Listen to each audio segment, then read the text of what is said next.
Well, good morning, good evening, everyone. I hope you all are doing well today.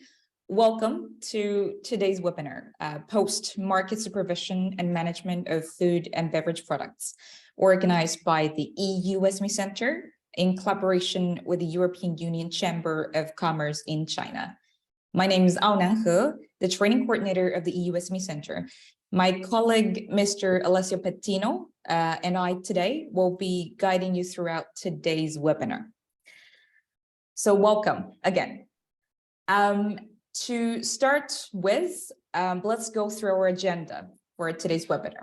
So first of all, we will have Mr. Alessio Pettino, the business advisor of the EU SME Centre, to give a few words to introduce the center.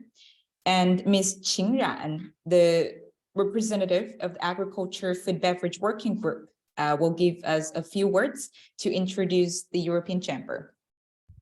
We have two speakers for today's webinar, Ms. Jenny Li, the Senior Regulatory Counselor, and Ms. Su Yan Tian, legal consultant from Keller and Heckman, to give us presentations on navigating food regulatory environment in China and its food sampling system.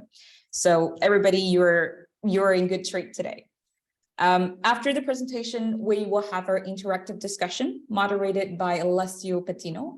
And what follows is the Q&A session, and we are going to ask you to scan a code by the end of today's webinar, so that we can receive your feedback about today's webinar, because in that way, we could better serve in the future.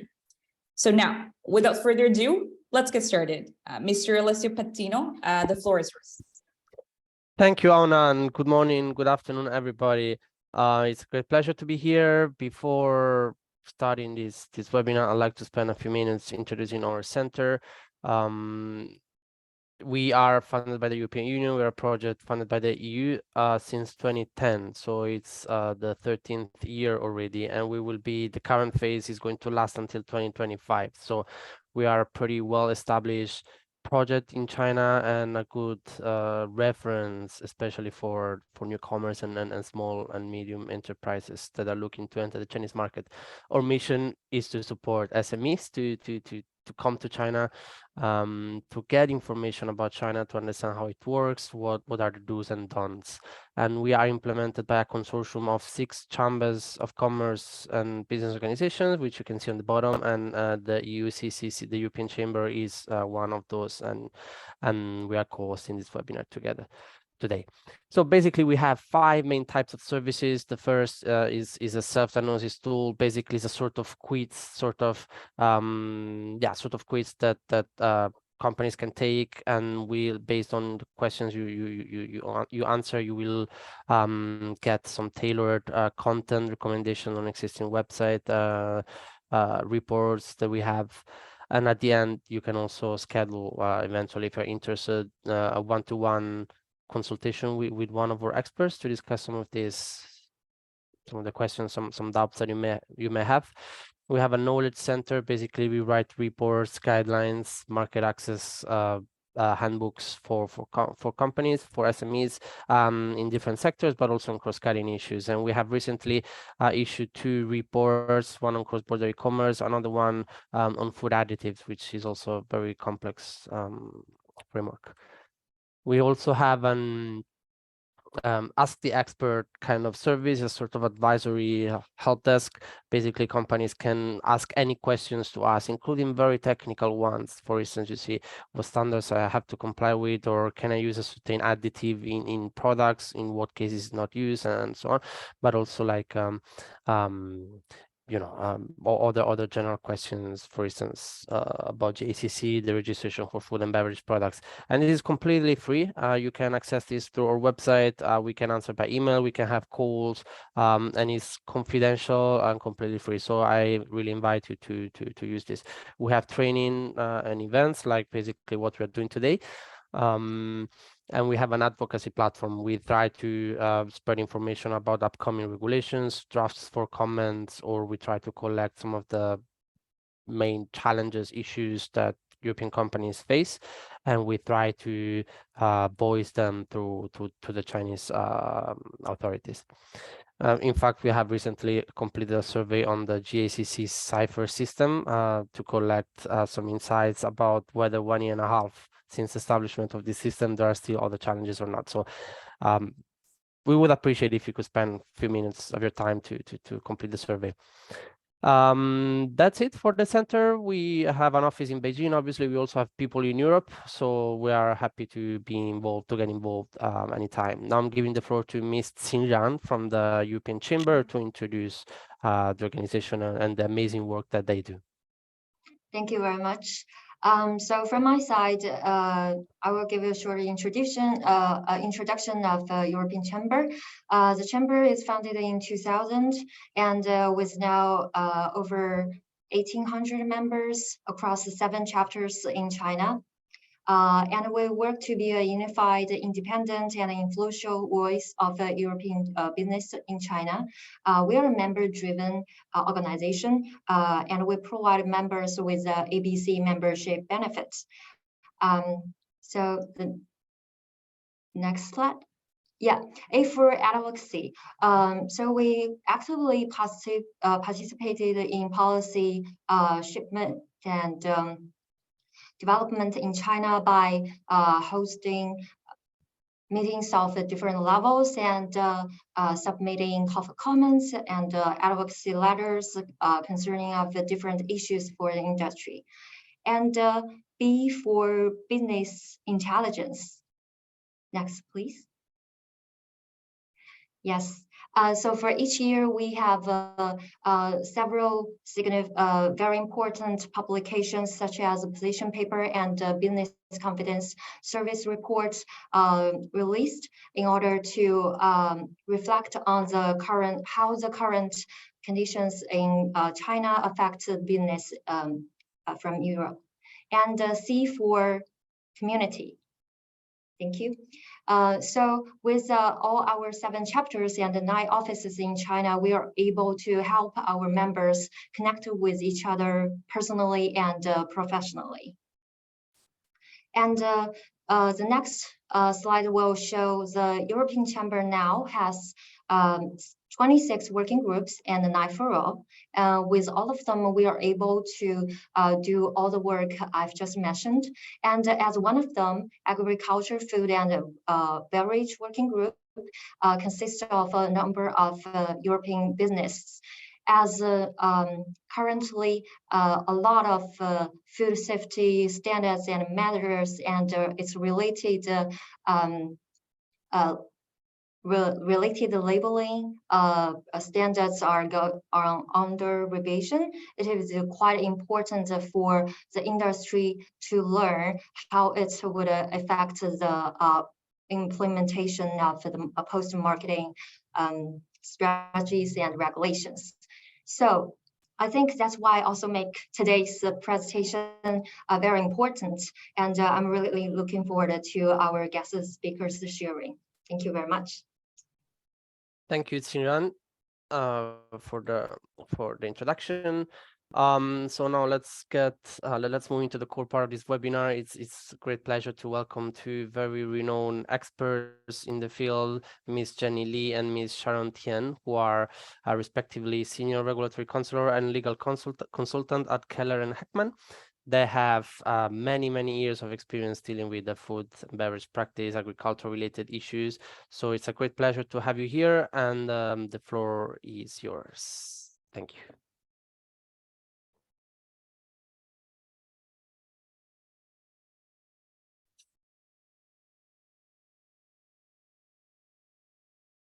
Thank you, Alessio. Sorry, maybe while we wait for the slides, I would like to remind everybody, if you have any questions, please submit them in the Q&A box at the end. We are going to have an interactive discussion, but you know, if you already have questions, please write them as soon as you have. Thank you. Sorry for the interruption. Thank you. So you can see the screen, right? Okay, wonderful. Hello, good morning, good afternoon. Thank you very much for inviting us to give the opportunity to discuss with you all regarding the food regulatory environment in China and some additional topics regarding their food sampling system. So let's get started. So today, first, just let me introduce where I come from. I work at a law firm called Kellen Heckman. We are based in Washington, D.C., but we do have office in Brussels to cover the regulatory work in Europe. And one of our unique thing at the firm is we have scientists, the complexity of the food regulatory issues not only require the regulatory or legal side, but we also have like a toxicologist who can help to do the safety evaluation. So that's the unique part. So just want to let you know about this. I work in Shanghai office, and my daily work, is to help industry to evaluate their food ingredient or food additives, as Alessio mentioned, whether they are okay for use in China and also other Asia markets. And also the labeling, we help them to review the labeling and where necessary, the food additive, like the application with the authority and also food import, export issues. Those are all the typical work we are doing in Shanghai office. I know, some people will see, sometimes it's quite, expensive to reach out to lawyers, but we do offer different kind of newsletters. It's all free. We will analyze those most recent regulatory updates in China and across Asia. And so feel free to subscribe our newsletter, and to make sure you can keep up with the most recent developments for the food industry. And one thing to note, like everything we said today, also the content in the slides, those are for educational purpose only. So if you have a very specific question, please do reach out to your counsels to get more specific advice regarding a particular product. Okay, with that, we can start our discussion today. There will be two parts. The first part is I will do the overview of China's food regulatory environment, the broader picture, the framework. Then my colleague, Sharon Tian, she will talk about the food sampling system. So first, who are the authorities you're going to be dealing with if you are exporting food to China? We listed 4 main agencies you should be aware of at least. The first one is the State Administration of Market Regulation. We call it SAMR. In fact, they are the agencies overseeing food sampling management, which is a topic today. Anything like the food after it's placed on the Chinese market, SAMR will be the authority, to inspect the product. Then the National Health Commission. This is also a very important agency because they are in charge of the food safety evaluation. For instance, if later you will see if the sampling, shows there are potential questions or non-compliance with the standards, NHC and its subsidiaries across different provinces in China will be doing their food safety risk assessment. And NHC is also the agency in charge of developing food safety national standards. Those are mandatory standards. So the role of NHC is quite critical in understanding China's food law system. Then we have the Ministry of Agriculture and Rural Affairs. This is the agency deals with agricultural products, like fresh seafood, vegetables, fruits, etc. One thing to note is that MERA is also reviewing the safety of GM food. So anything like it's genetically modified microorganism you are using, MERA would be the agency to do the safety evaluation. Lastly, GAC, the General Administration of Customs, that's the first agency you will encounter when exporting food to China, because they will do the inspections and all the customer clearance. Then let's look at the regulatory framework, the main source of legislation. On top, we have the laws, which are drafted by the National People's Congress. They are the top legislators in the country. So if you see anything like titled, it's, for instance, a food safety law, they are basically the Bible of everything. So you check the food safety law first to see anything that is general framework or principle or the requirements. That's the fundamental thing. For instance, the sampling system, and that is adjusted by the food safety law. So then you go below, you will see like SEMER, NHC, or the Mara Agriculture Department. They will work out more details, rules, or requirements to implement those requirements established by the food safety law. Then, because China is a very big country, so the local government, for instance, Shanghai, Beijing, or Zhejiang province, those regional or national authorities, they will also develop their own rules, notice, regulations to implement the requirements established by the central government. And the last thing is about the notice or policy document. I call it the guidelines.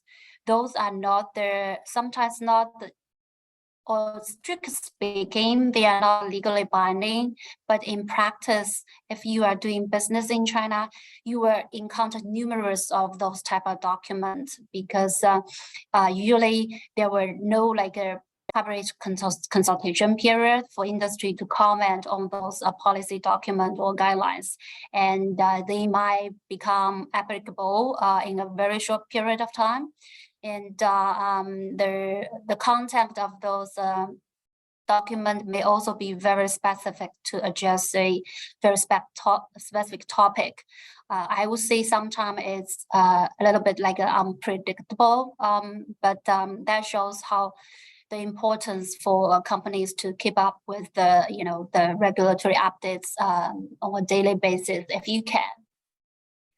In addition to those regulations, rules, or guidelines, one thing you definitely shouldn't miss is the food standards, because the whole food law system is structured based on different kinds of food standards. I personally just classify them into two categories to easy understand. The first one is mandatory, and then the voluntary. For mandatory, it means you have to follow them, otherwise penalties may come. For voluntary, in practice, you may have some leeway or, argument to make in case of any reference by the authority to a voluntary standards. Whatever you see a standard which is like start with GB, that means it probably is mandatory standard, so you should be very careful. For voluntary ones, they have maybe start with QB or SM. It's just for recognition, but not always. The point is that every time when you see a standard, do ask yourself, whether it's mandatory or voluntary, whether it's local or it's industrial, or it's a group standard, and because that will detail, the follow-ups or the actions that potentially you can take on particular issues. So on that, for food standard from the content perspective, we have different standards. The basic standards that covers applies to all categories. We have labeling standard, additive standard, or their food sampling standards. And vertically, we have a standard for specific products. We use the dairy, for instance, as an example. We have cheese, the raw milk. If you are using to make cheese, then we also have raw milk standards. The manufacturing process is also addressed by different types of standards, and also test method, of course. We have a mandatory, sometimes, standard to detail what type of test method you should apply. We will talk more later, but do have such a message in your mind. There are standards, mandatory ones for test method as well. So it's quite critical when you think about exporting food to China, do ask what type of standards gonna applies to the final food that you are want to sell in China. And for instance, is there any standard addressing the identity of the food, or any standard or some parameters for the contaminant?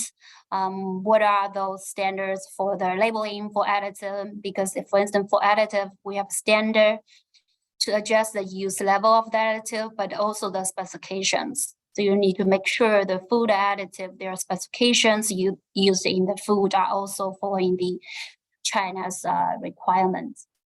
In general, when we do the first step compliance track for the food to China, you can do that from different perspectives. First, you ask if the ingredient, the claim, etc. But here I just want to mention the local practice. As I said, China is a very big country, so each local province and the local port, they may interpret the central government's policy or law in different ways. For instance, the food you have been importing through the Guangzhou port, and no question was raised. But you change the port to import the food through Shanghai, then there is a question. And you may wonder, why the same product, the same label, but the products was picked up by the authority and the question was raised. The point is that before you are considering, sending any food to China, to consider which port we will be using. For instance, Shanghai usually is known as a port that they maintain very high standards. They are examples of the custom agencies cross country. So sometimes it's likely they may apply, take like a narrow interpretation of a particular provision, and that sometimes might have cause troubles for the companies. So to keep that in mind. With that, let's take a look some more specific topics about the checkpoint before you send any food to China. The first is about the use of additives or ingredients. For food ingredient part, you should first to see whether any or all of the ingredients, they have the proper status for use in China. If it's new to China, there is no history of consumption by Chinese population, the Chinese population. So even you have a history of consumption in the EU, right? That doesn't mean it's acceptable in China. So do check on that to make sure those ingredients, though they are permitted. Nowadays, there are lots of alternative protein ingredients, right? And plant-based or cell-based, or some ingredient from fermentation technology. And some of those may be considered novel food ingredients, and that will require the approval from the agency I just mentioned earlier, the National Health Commission, to submit a novel food application with the authority. And for food additives, similar, because we have a standard for food additive. So if the use level or the scope of the use of the additive is not yet authorized, there is a process to apply for the use of new food additives, and it's also a petition process. It may take 1 year or at least, and that would be to make sure you do this first step or screening of all the substance coming into the product. The second is about whether there's any product approval or clearance required for the finished food. If it's a health food, we call it health food, like including dietary supplements. If you are making any functional claim or health claim, that is likely to be considered health food and requiring approval from SAMR. Before you can sell the product in China. And as I mentioned, if it is GMO food, you should also go to the, like I said, MERA Safety Federation. For infant formula, we have a formulation registration approval. So those are steps you should do to make sure there is no additional clearance requirement for the final food. Here you will see the first bullet point referring to food without a national standard. What does that mean? As I said, the food exported to China needs to follow different types of standards, right? And there are maybe occasions there is no applicable standard on point for your product. And on that scenario, you can apply for a food without a national food safety standard with an HC. Over the years, there is one example. For instance, in 2013, an HC approved tequila imported from Mexico based on this procedure, food without a Chinese national food safety standards, because the Mexican company could see that the existing distilled alcohol standard does not apply to tequila. So they submit their application and the authority approved that. So with this procedure, the tequila industry, they are able to export their tequila to China through the process. So this is just one example. Whenever you have an issue, either standard or the use level of the additive, etc., to ascertain further, to examine whether what are the approaches, from regulatory perspective that would allow you to smoothly export the food you want for the Chinese market. The third part is about labeling. This is another critical point, because we have different types of labeling standard. From nutrition, we have a nutrition labeling standard, and prepackaged food, we have those as well. If you are selling the food for special dietary purpose, there is a labeling standard for that particular type of food category. And as I mentioned earlier, we have a product standard for different type of products, cheese standard, raw milk standards, and pasteurized milk standard, for instance. And those product standard may also containing some additional labeling requirement for particular food. So when you do the compliance track, do review those product standard in addition to the general labeling standards. And also we have the labeling regulations drafted by various, SAMR and its offices across China, and of course there is government notice. Those are, not regulation, not standard, but sometimes they could be very helpful because they can give the interpretation of the particular labeling issues. Also, I want to share that we have clients, for instance, right? They have a different understanding of a particular provision for labeling in the standards, and they think the provision, is maybe not reasonable. So one thing we helped our client one time is we wrote letters to the authority under the name of an industry association, and to raise the issue to say, what is the right interpretation of a particular labeling provision in the standards? And for that case, the authority gave a response and to provide their interpretations, which was in favor of the industry. So they were able to, not revise the label and save lots of cost.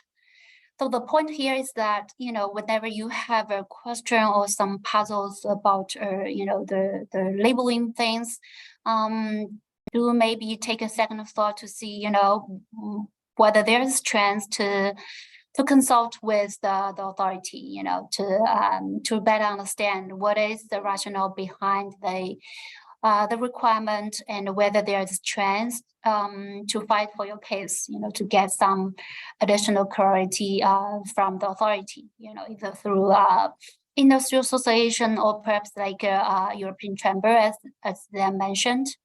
And those are the available channels for you. Here are first some specific claims because claims, you know, on the label, they are sort of like frontiers, right? It's an interface. The consumer will first recognize the product. They check the labels, and for the Chinese market, there were lots of, I would say, there is a group of people like professional consumers, right? Those are consumers.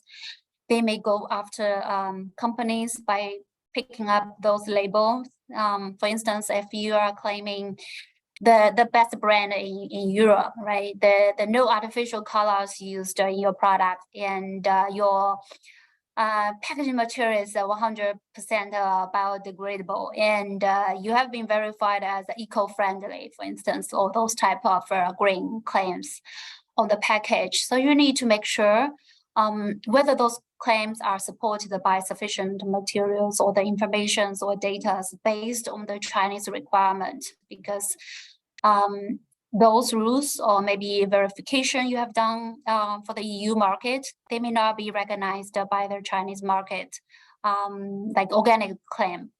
All right, we have seen many clients, you know, saying they have obtained the organic certification and they put that on the label, but for the China market, those may not be acceptable because the Chinese system, they may have their own certification process for organic claim. So the message here is that do check all the claims on the label before you know, to sign off the package and to release them for the Chinese market.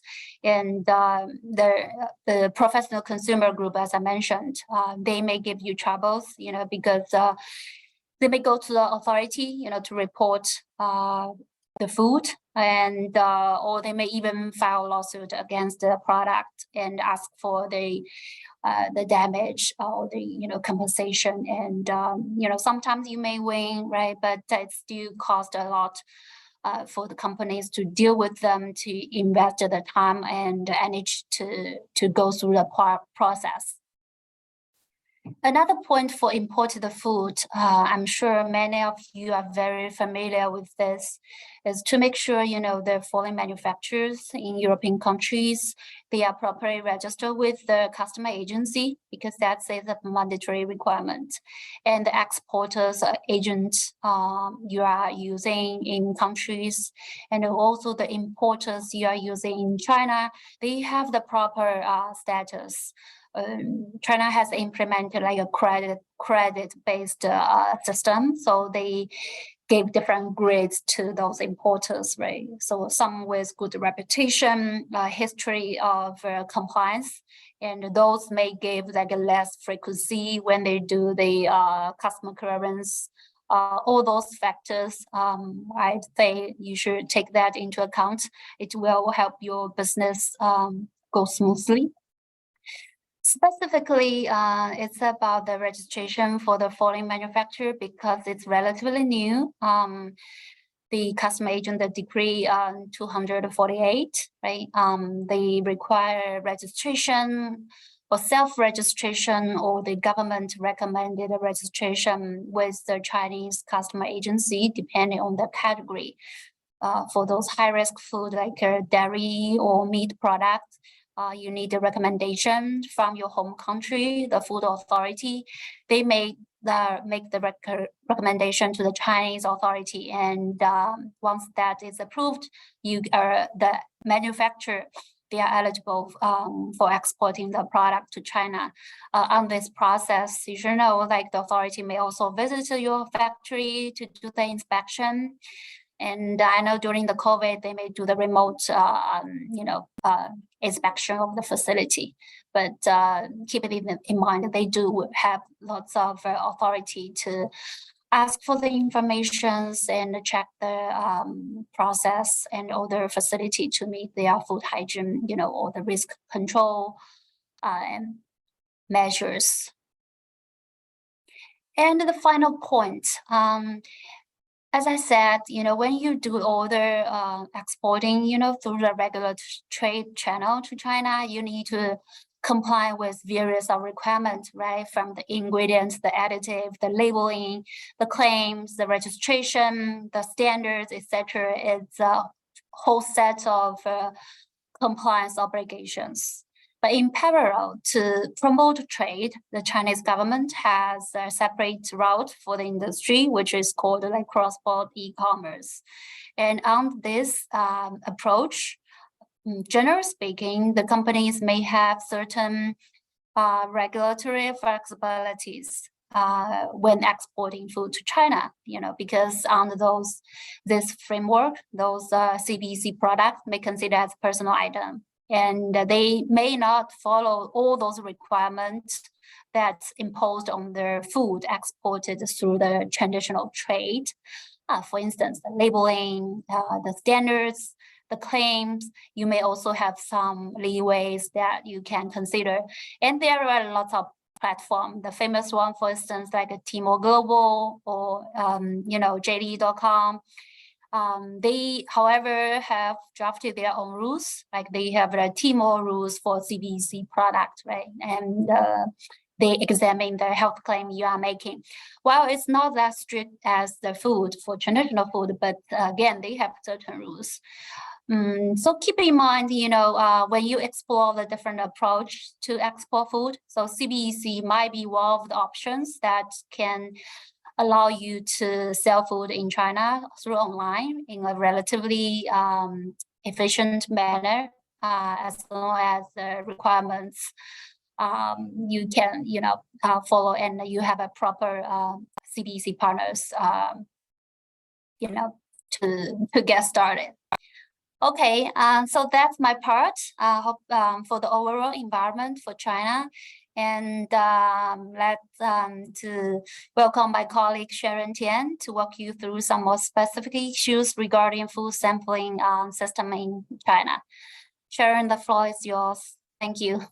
Thank you, Jenny. Let me share my screen.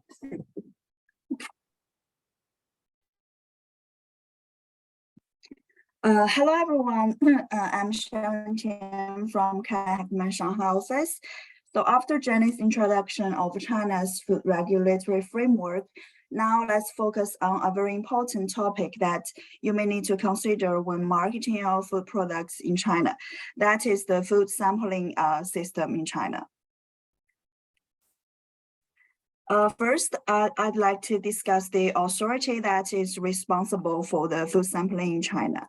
The State Administration for Market Regulation, also known as SAMA, and its local administration departments is responsible for post-market surveillance of all foods, including food sampling inspection, food recall at the national level and local level.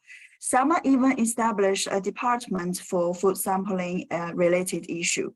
And also, as Jenny mentioned before, GAC and its local ports manages imported foods. So they will take samples and conduct sampling inspection for imported foods during the import clearance procedures.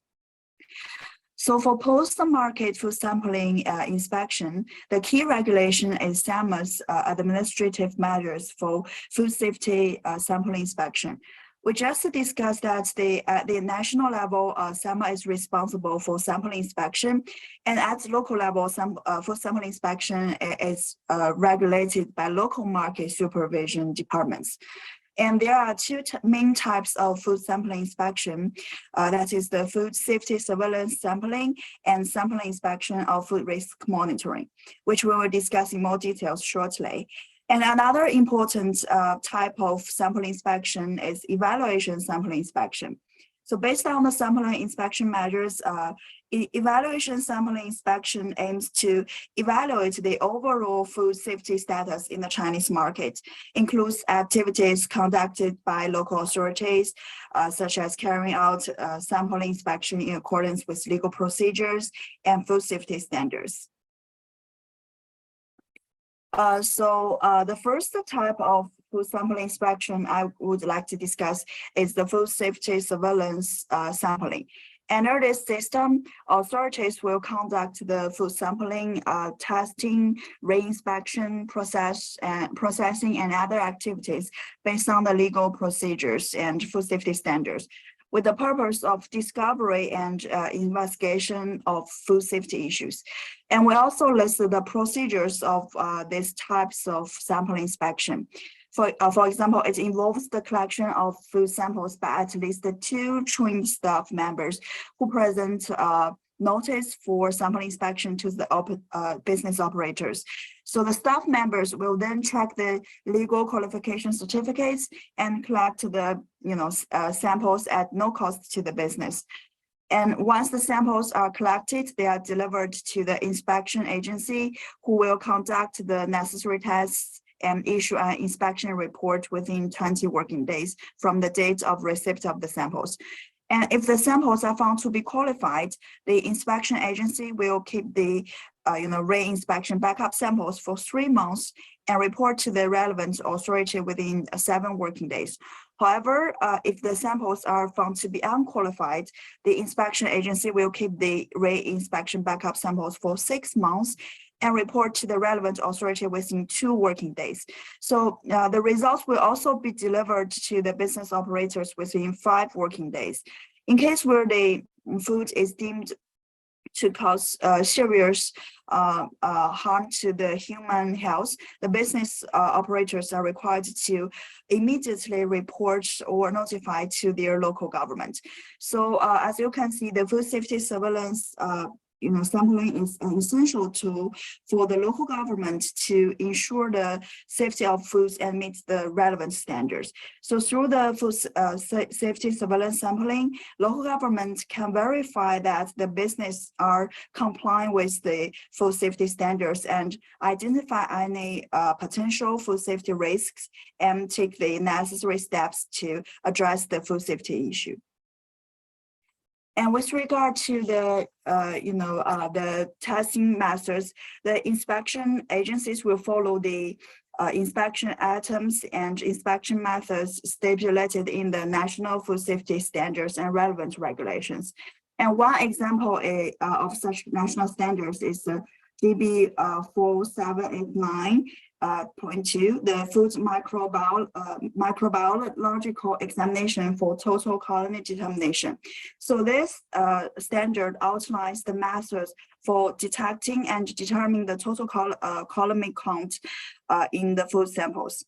And to further support the food safety inspection, SEMA has established the database of food supplement testing method and food rapid testing method. The food supplement testing methods are actually designed to target the foods that are potentially adulterated, especially in scenarios where no standardized method is available. So meanwhile, the food rapid testing methods are applicable to food safety sampling inspection of edible agricultural products, the bulk foods, catering foods, on-site food production and sales, among others. So those methods are designed to display the test results quickly and efficiently, which is crucial in situations where immediate action is required to address the potential food safety risks.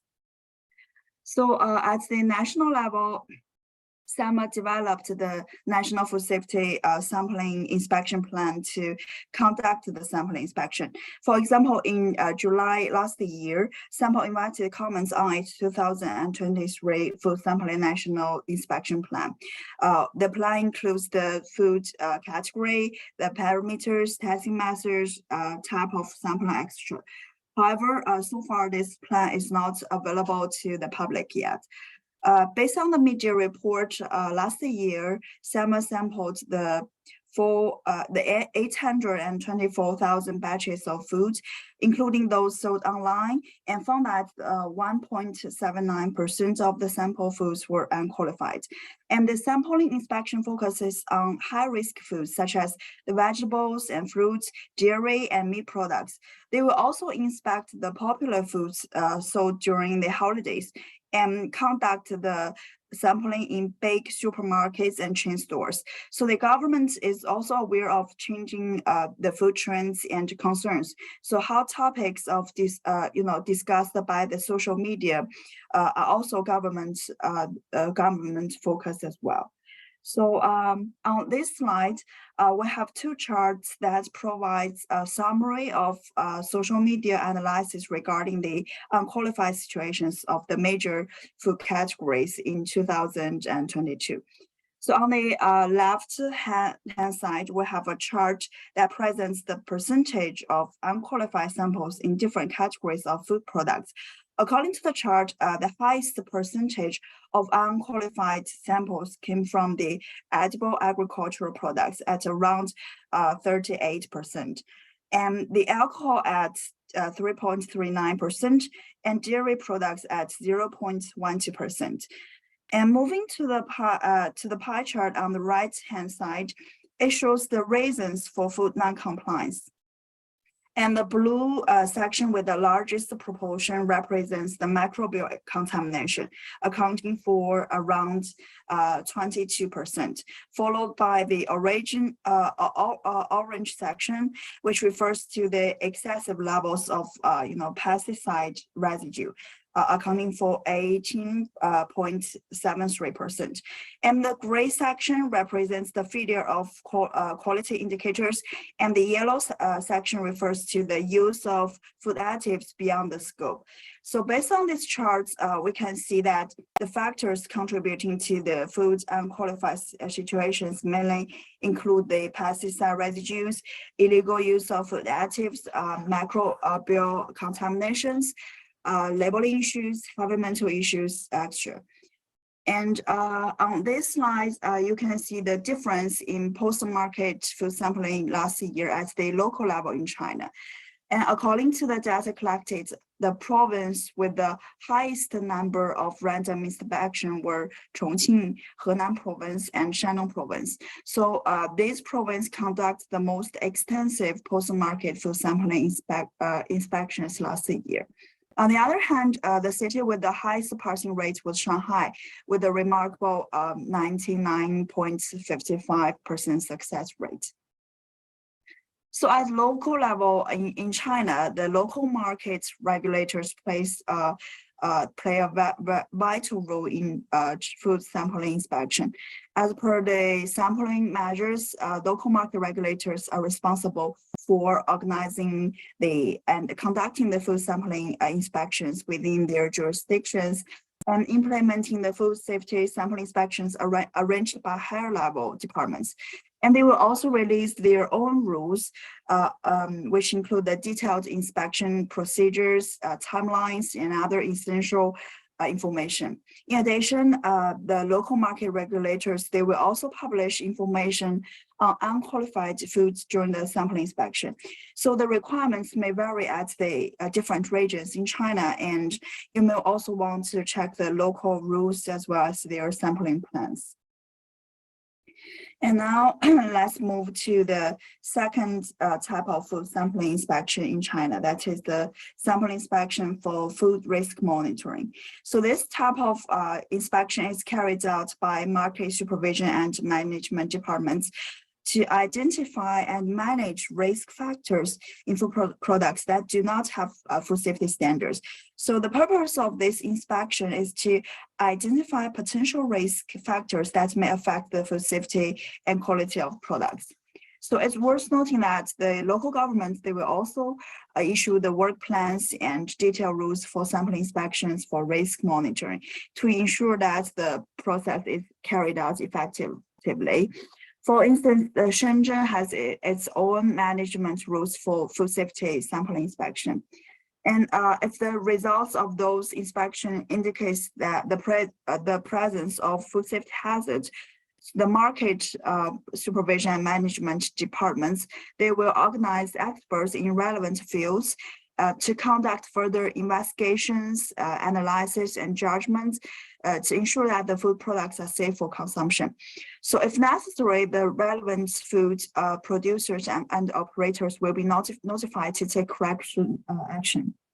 The food operators will then conduct the self-inspection immediately, or if they find that the food does not meet the safety standards or there is evidence that they may endanger human health, they should stop the production and operation, implement food recall, and report to the relevant situations to the authority. And here we summarize the difference between the two types of food sampling inspections in China. So the first difference is the item inspected. The food safety surveillance sampling focuses on inspecting items within the regulations and standards, while the sample inspection for food risk monitoring goes beyond those items and also include the other potential contaminants that may not be covered by those standards.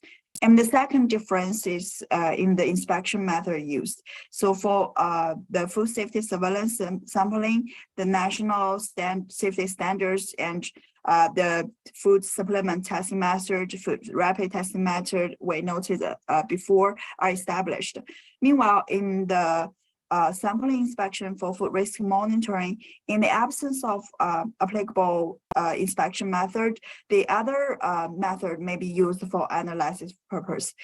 But please note that the above mentioned methods will follow the principle of advanced, technical means, and they must obtain the consent of the national or the provincial market regulators. They must obtain the consent from those regulators. And thus, lastly, the results of unqualified foods also differ between the two types of inspections. For the food safety surveillance in sampling, the penalties will be imposed by the local authority once they found the non-compliance. However, for the sample inspection for food risk monitoring, the focus is on the first taking measures such as product control, investigation, and elimination of the risk rather than imposing the penalties to the business operators. And now let's discuss what you should do when faced with the results of failing passing sample testing. We all know that this can be a very difficult and stressful situation, but it is very important to know what steps to take in order to handle it correctly. So first, once you receive the results of failing to pass the sample testing, it's very important to take the immediate risk control and prevention measures. This include the tracing and segregating the unqualified foods, suspending production, notifying relevant procedures of producers and operators and consumers, and recalling the unqualified foods. So it is essential to take swift actions to prevent any harm caused by the unqualified food products. And furthermore, you should investigate the cause of non-compliance and make rectifications to avoid further issues. This will help the future occurrence and ensure that you maintain a high level of quality and safety in products. If in disagree with the testing results, the food producers or operators may apply for retesting. However, please note that the retest inspection may be rejected for certain cases, such as the test results show the microbiological indicators exceed the criteria, or the backup samples for retesting have expired, or retesting on backup samples is made impossible due to other reasons. And another very important point is that the operators should keep in communication with the authorities and actively cooperate with their investigation. This means in providing the information they request and being totally transparent about the situation, as this can help to establish the credibility with the authority. In addition, it is very important to prepare to respond in case of any media or public inquiries, and this can help them, minimize any negative impact of your reputation. And if you have any thoughts on the inspection results due to the following issues, you may apply for the re-inspection objection to the inspection results within 7 working days. And there are several reasons why you may want to do this, including if you believe that the method used was inappropriate, or if the sampling procedure was unlawful, if the reference standard is not applicable, or if the sample is not suitable. So what types of samples may be considered as unsuitable and should be excluded from the scope of sampling? For example, if the food in the warehouse is for exports or re-export only, or if it has already expired, or if it is stored separately and clearly marked as not for sale in the warehouse. And also, it is very important to conduct the internal review to prevent the reoccurrence of such issue. For example, this may involve revising your working protocols and compliance check process, and to ensure that you are following the proper procedure. And also it may involve the providing additional staff or regulatory training to ensure that everyone is aware of the protocols and requirements. And also it is very important to review and update your GMP process, and you may further review or replace the business partners who may not meeting the same standards as your company. And so now let's turn to the sampling inspection for imported foods conducted by GAC and local boards. So in this regard, the governing regulation is GAC Decree 249, the measures for the administration of import and export food safety. So Article 29 states that the Chinese customs will introduce and implement the annual sampling inspection plan. This means that the Chinese customs will regularly monitor and inspect imported foods to ensure that it meets the safety standards. And Article 34 outlines the control measures that the customs will take if potential food safety hazards or import foods found to be disqualified, or other issues related to the food safety are discovered. And every month, the GSC reports the imported foods that were found non-compliant during the food inspection on its website. And the reasons for rejection of imported foods can vary, but some common issues include the product quality issues, the labeling non-compliance issues, the excessive bacteria and yeast in their products, and the importer's failure to provide required certificates. And here we provide an example of GAC's report of food import violations in February this year. So these food items failed to comply with the Chinese national food safety standards or requirements under the relevant laws or regulations during the import inspection. So all items, as a result, all items have been returned or destroyed according to the law. Therefore, it is very important for importers to make sure that their products is comply with relevant food safety standards and regulations. And similar to the sample inspection conducted by the SEMA and local department, if importer is in disagreement with the custom test result, they may apply for retesting. And this allows the importers to have their product retested to ensure the accuracy and fitness in the testing process. And with regard to the penalties, it includes destroying or returning the goods, suspending or prohibiting imports, immediately suspend the import, sale, and use, or implement a recall. And in addition, the individual responsible for the violations may also face the personal liability. So this includes the legal representative, the person in charge of food safety, and other responsible for the violations. And China also developed the national enterprise credit information publication system, which also provides information on the compliance records of enterprises. And so thank you all for joining today's webinar, and we welcome any questions or feedback you may have. Thank you. Thank you, Sharon. Thank you, Jenny, as well for your presentations. Very detailed. We actually already have a few questions in the Q&A box, but before going through them, I have a few questions from my side that we have collected in the past from SMEs we deal with. I think one very important question is it's also related to something we have in the Q&A. But if I am assuming I am a food producer and I only export to China through a distributor, through an agent, but I'm not physically present in China. So what would be in this case my responsibility to ensure food safety and also to deal with sampling?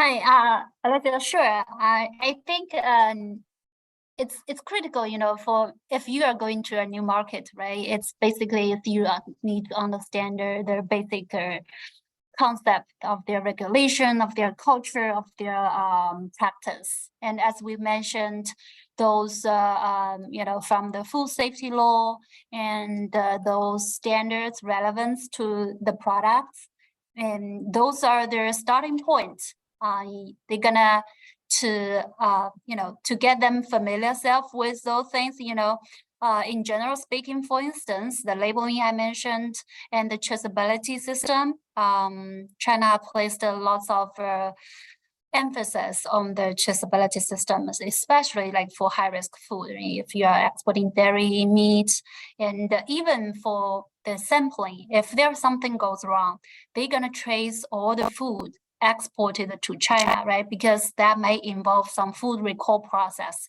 and you need to identify how many batches you are exporting and where are those food go, how many distributors you are working with, and have you sold that food to the consumers?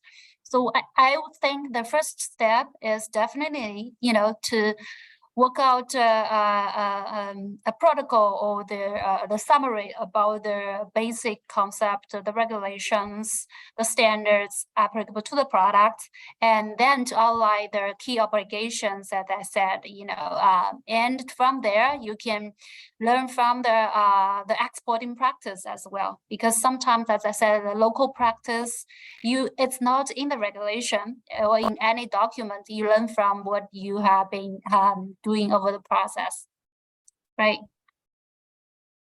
Very good. Great. Thank you for this. Maybe another question. You mentioned samplings and something I'm really interested in. How frequent are, according to your experience, how frequent these samplings could be? For instance, can we expect it once a year or twice a year, and also if there is any particular period in a year where such samplings are more frequent? For instance, I'm thinking about summer months, which weather is hot, maybe they're more, or maybe during shopping festivals like the Singles Day in November. What are your thoughts? As discussed during our presentation, SEMA will released their national food sampling inspection plan, which will detail the frequency of sampling inspection. For example, based on the 2019 plan, the sampling inspection are conducted every month on important and domestic infant formula. And for the online foods and imported foods, the sampling inspection will be conducted on quarterly basis. And for the seasonal foods such as the moon pie, the sampling inspection will be carried out before the traditional holidays. So although we have not seen the 2023 years plan, we've seen local governments, they have already released their inspection plan. And some of them shows that the government will conduct the food sampling on a monthly basis. Okay, Yeah. that's very useful. Thank you. Maybe have you, if you can share, if you know any cases, any concrete cases of European companies that failed to pass these inspections, without mentioning the name, obviously, but so what went wrong in the process? What were the reasons, and what can we learn from these cases? Well, sure. I think one example I can give is about chocolate product, because I think it's during the Christmas season, and the chocolate confectionery, they are quite popular. So at that time, the Christmas, the Western New Year, and they did the sampling for their chocolate exported from the Europe. And they discover there's heavy metal limits. It's high. They consider it's high. And the limit, in fact, is not in the Chinese chocolate standard, right? The parameters for the chocolate product. But still, the authority consider, because of remember, we have two types of food sampling, and this is for the risk monitoring purpose.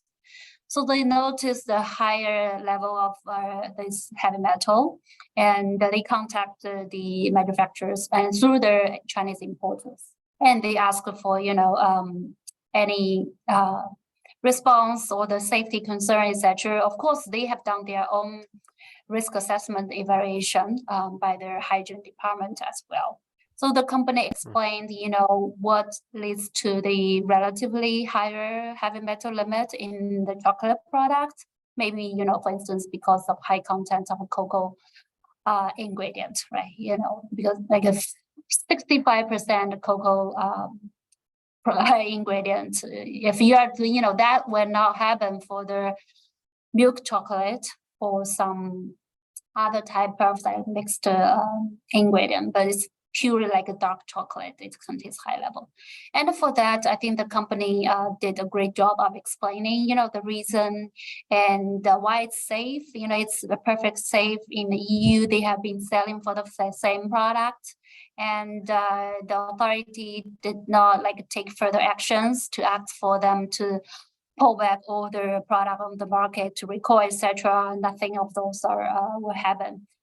So I think it's something, as we said, when there is question raised by the authority, do first to take a look, to investigate, to see whether there's a right argument or the reasoning to back you up, instead of just saying, whatever they ask you to retrieve the product, record the product, and you do. So first to do your homework, then to look at what might be the options. But of course, if there is some safety concerns, right, you need to take actions immediately and be cooperative, as we said. Very good. This is very useful.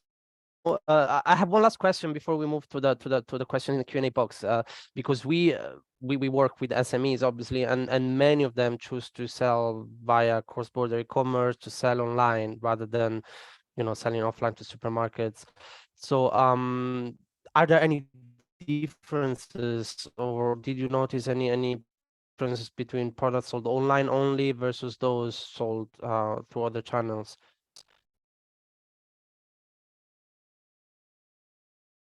Good. Well, you mean the difference between the food sold by CBC channel and also the traditional mode, right? And Yes. I think there are several flexibility for products sold via the CBC channel.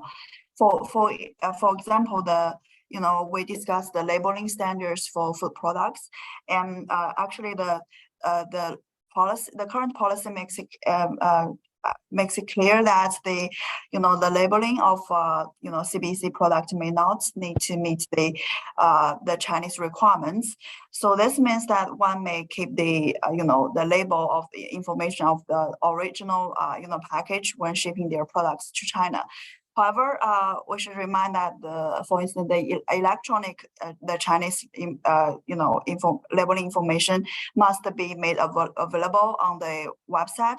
And also, the CBC products, they are, managed as the imported goods for personal use. So this means that the relevant, the requirements for importing such products where the traditional modes, such as the overseas manufacturing facility registration, is not, mandatory for those products. And Jenny, do you have any additional? Yeah, I think you have summarized the main points. I think with the online shopping, becomes a habit becomes like a mainstream way for people to buy things in China. And if there are some good relatively high value products, and the CBC's approach to consider, especially because you can make the brand known by the consumer here relatively quickly. In case there are claims you want to make, right, or there are some ingredients that may not be acceptable under the regular, compliance obligation. And but of course, the bottom line is that the product should be accepted in the EU. They comply with all the European Union's requirements to make sure the food, while it's not made exactly meets the Chinese requirement, but it passed the EU check. All the requirement. It's safe. For human. Yeah. Right. Okay. Very good.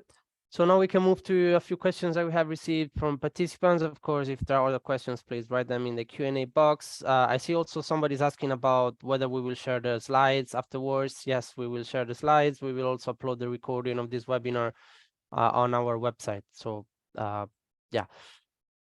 So I see the first question, I read it out. For you, Jenny, at the beginning, you mentioned a lot of laws, regulations, and somebody's asking if these are applicable in all food categories, and what about meat products, which are more high risk? And another follow-up question from the same person is, what are the steps that European companies need to take in order to export directly to China? Does it need a protocol between the government of China and the exporting country, or JCC registration? Yeah. Yes, the compliance check steps we are sharing, those applies to all types of food in general. But of course, when we talk about specific food category, there may be additional requirements, or there are different, for instance, the meat product or the pork or beef. This person mentioned the company. There are additional requirements because usually when there is a country who is interested in exporting meat product to China, it requires the first, the China recognize the system in their home country to make sure they have the proper inspection, safety control measures that is equivalent to China, right? So there is a list of countries where they can export meat product to China. So if a country is not on the list, the first thing you probably need to talk to the authority to ask them to talk to the Chinese government and provide the information to show that country has a system in place to make sure the meat is safe. Then the specific company can go through the registration process as we discussed, and the Chinese authority will go to their inspection on their manufacturing facilities, etc. And then it's the company level you can start to send meat to the authority, including their GACC registration they mentioned. So it's case by case, but if you are exporting just like regular beverage or confectionery, there is no need for the two countries to sign protocols or bilateral agreement to vet that exporting country's system. The protocol type usually occurs for high risk food. Yeah, I hope that okay, answers. very good. Yeah, it does. And maybe if you allow me, I would like to add a couple of points. First of all, that concerning the CIFA registration, as EU SME Centre, we deal a lot with this. We also have guidelines and a lot of resources on this that could help you in the process. So if you are having troubles, including for high risk categories, not just the low risk ones. So if you have troubles with this, you can contact us anytime. Second comment I have on this, because we see this coming a lot from companies, so I would like to share, is that if you export, say, beef and there is no protocol between China and your country, then another option would be to check if this product can be sold via cross-border commerce, because sometimes some of these products that require protocol might still be on a positive list for cross-border commerce, so you might still be able to export, but only in that way. So and I'm thinking about some health food or baby formula or other things. So this was my comment. And another question I see, it's very, very interesting and also pretty long. Maybe I will summarize it a little bit. There is a situation with they have a company, they have a regulatory partner, and they also have a Chinese importer. These two cannot agree on what is the standard applicable to the product. And the question is, if the problem is that if one standard is chosen, then some of the ingredients in the product will not be allowed. So the person is asking if there is any government body or somebody that could help clarifying which of the two standards is the one to be used or not, because it's very important to know before you try to export. Yes, this is absolutely a great questions, because we have been asked by this type of question as well. The food category system is sometimes not straightforward, right? And also specific food may be captured by different food categories, so that's why leading to different outcomes when different people review the product and come up with the different product standards. That echoes the point we said, the standards are really important.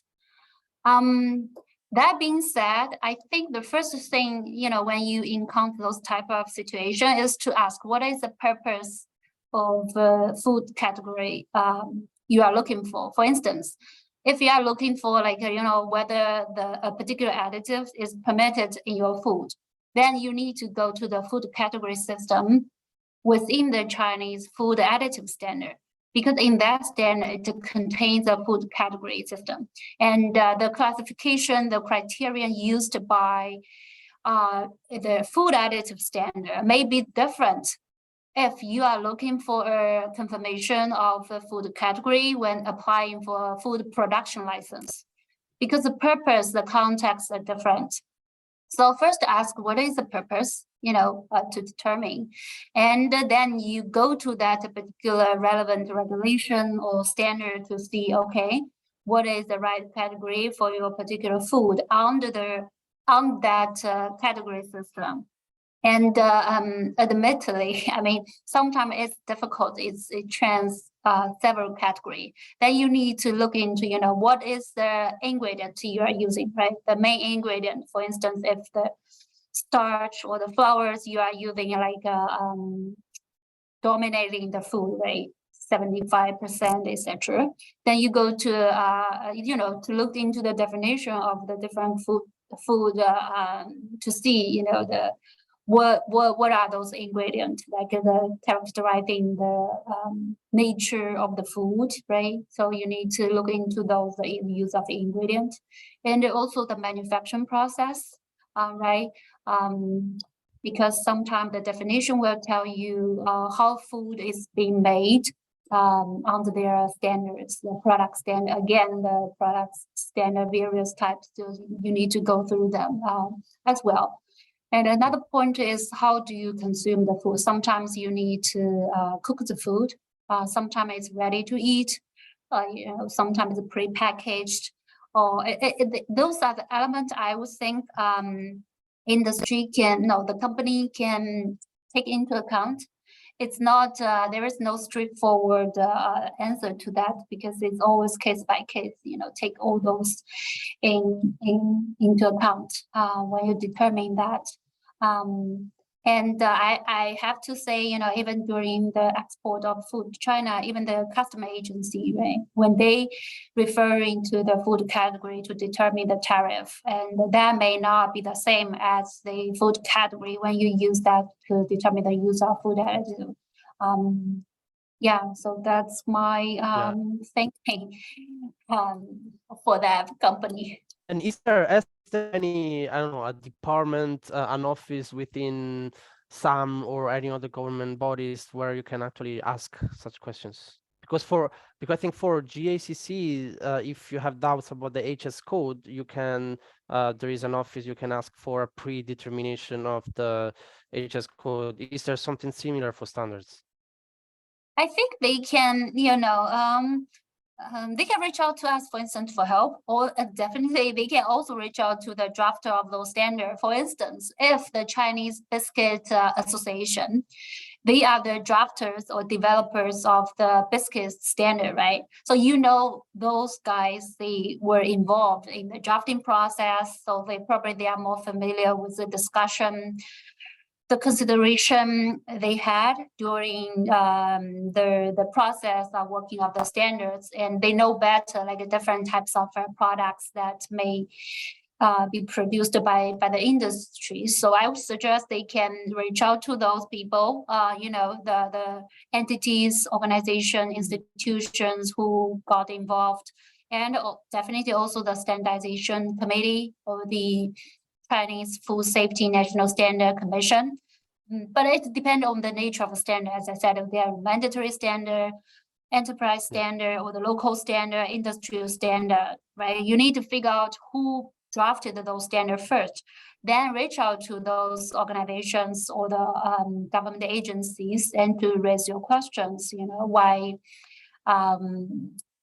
you should consider what type of a category is, and you can get some useful feedback or sometimes, or to better understand, and combining that with your product nature, the manufacturing process, how do consumers consume the food, and the use of ingredient, etc., and then you come to a conclusion after all those.